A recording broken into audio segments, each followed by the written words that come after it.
자, 오늘 볼 말씀은 잠언 30장 15절부터입니다. 15절에서 23절까지. 거머리에게는 두 딸이 있어 다오다오 하느니라. 족한 줄을 알지 못하여 족하다 하지 아니하는 것 서넛이 있나니 곧 수월과 아이 베지 못하는 태와 물로 치울 수 없는 땅과 족하다 하지 아니하는 불이니라. 아비를 조롱하며 어미 순종하기를 싫어하는 자의 눈은 골짜기의 까마귀에게 쪼이고 독수리 새끼에게 먹히리라. 내가 심히 기히 여기고도 깨닫지 못한 것 서넛이 있나니 곧 공중에 날아다니는 독수리의 자치와 반석 위로 기어다니는 뱀의 자치와 바다 위로 지나가는 배의 자치와 남자가 여자와 함께한 자치며 음녀의 자치도 그러하니라. 그가 먹고 그 입을 씻음같이 말하기를 내가 악을 행하지 아니하였다 하느니라. 음녀의 자치도 세상을 진동시키며 세상이 견딜 수 없게 하는 것 서넛이 있나니 곧 종이 임금된 것과 미련한 자가 음식으로 배부른 것과 미움받는 여자가 시집간 것과 여종이 주모를 이은 것이니라. 아멘. 이 아주 재미있는 잠언이 이 마지막 부분에 나오는 것 같아요. 15절과 16절은 만족하지 못하는 족함을 아는 것. 굉장히 인생에서 중요한 것이죠. 만족을 모르는 사람만큼 불행한 사람은 없는 거예요. 그 욕망이라는 것은 여러분 아시죠? 아무리 다 채우려도 채울 수가 없는 거예요. 15절에는 뭐라 그랬어요? 거머리에게는 두 딸이 있다. 이 거머리라는 게 뭔지 아세요? 거머리를 모르는 요새 아이들, 미국에서 자라는 아이들은 아마 모를 수도 있어요. 강이나 고인물에 사는 그 벌레 같은 거죠. 환영동물이라고 우리가 어렸을 때 배웠죠. 흡착판이 두 개가 있어서 빨아들이는 거예요. 하나는 동물의 몸에 달라붙어 있는 거예요. 또 하나는 피를 빨아먹는 데 사용하는 거예요. 논에 이렇게 가면 그 다리 같은데 붙어 있어요. 아마 어르신들은 아마 알 겁니다. 그런데 두 딸이 있어서 다오다오 한다. 이 두 딸이라는 것이 두 개의 흡작판을 의인화한 것으로 보입니다. 그래서 여기서 지금 아골은 이 거머리를 의인화해서 만족하지 못하는 것에 대한 주제를 말하고 있는 것이죠. 그래서 네 가지 일을 말하는 거예요. 소울과 아이 베지 못하는 태와 물로 채울 수 없는 땅과 족하지 아니하는 불. 이 네 가지. 이 수월과 태, 이건 뭡니까? 죽음의 장소와 생명의 장소로 대조를 이루죠. 생명을 잉태하는 곳이 태죠. 그런데 이것이 메마른 장소로 여기서는 묘사돼서 즉 아이 베지 못한다는 거죠. 수월과 같이 만족하지 못하는 상태를 나타나게 되죠. 사실 이거 깊이 생각하지 않으면 무슨 소리인지 못 알아들을 수도 있는 그런 내용이 담겨져 있는 것이죠. 또 한 가지는 뭐예요? 물로 채울 수 없는 땅과 계속 타오르는 불. 물과 불이 대조를 먼저 이루고 있죠. 이게 무슨 소리냐면 이 많은 물을 부어도 생명을 살릴 수 없는 땅, 메마른 땅이겠죠.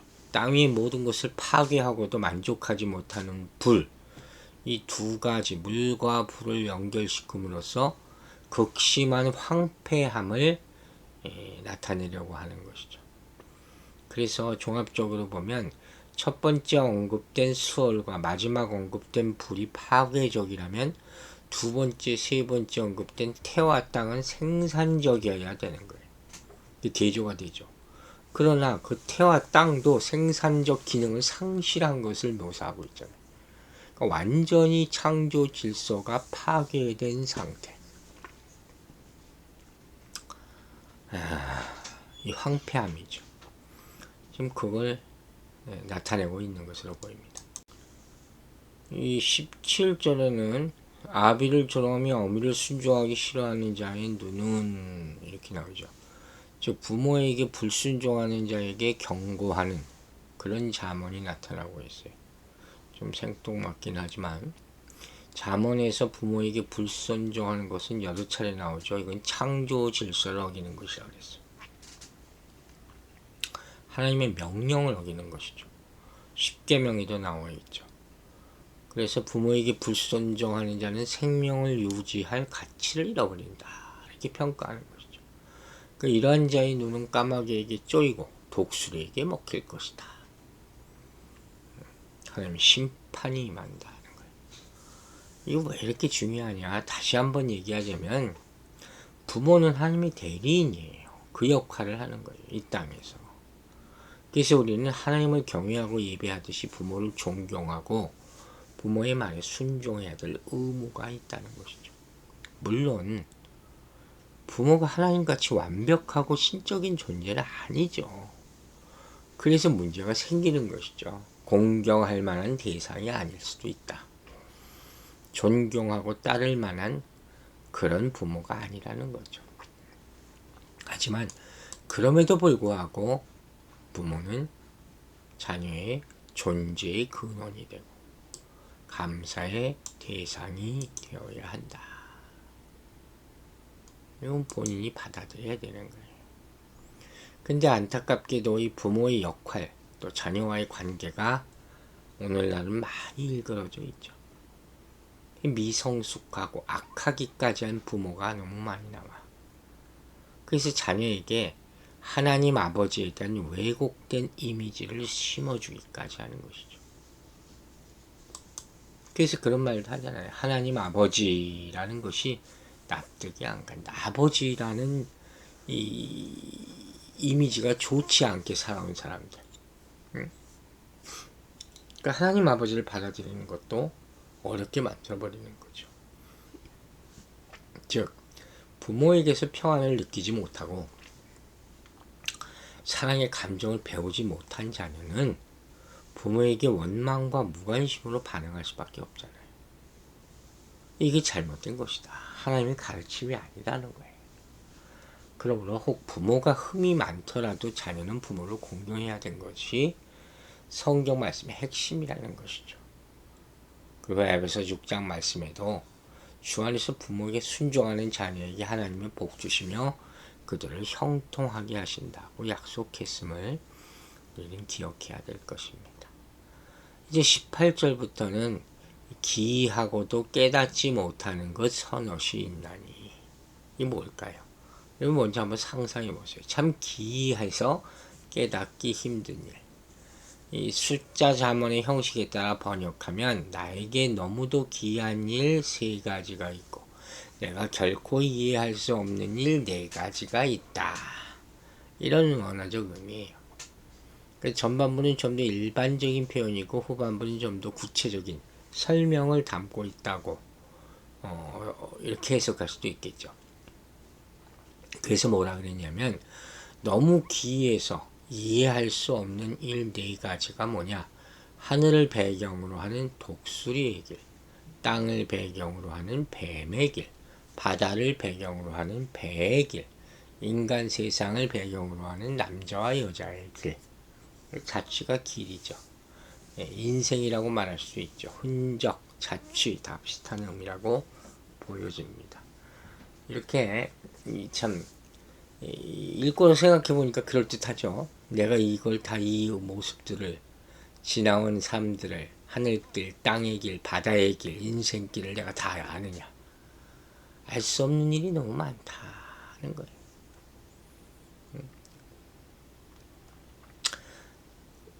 특히 마지막에 나오는 남자와 여자가 함께한 자취, 저기 성적인 결합을 의미하겠죠. 그 성적인 결합, 또 그 결과로 나타나는 생명, 이게 신비죠. 정말 이건 신비라고, 아이가 태어날 때 그 정말 신비라고 말할 수 없는, 인간이 다 설명할 수 없는 것들이 너무도 많다. 하나님이 만들어 놓으신 그런 길들이죠.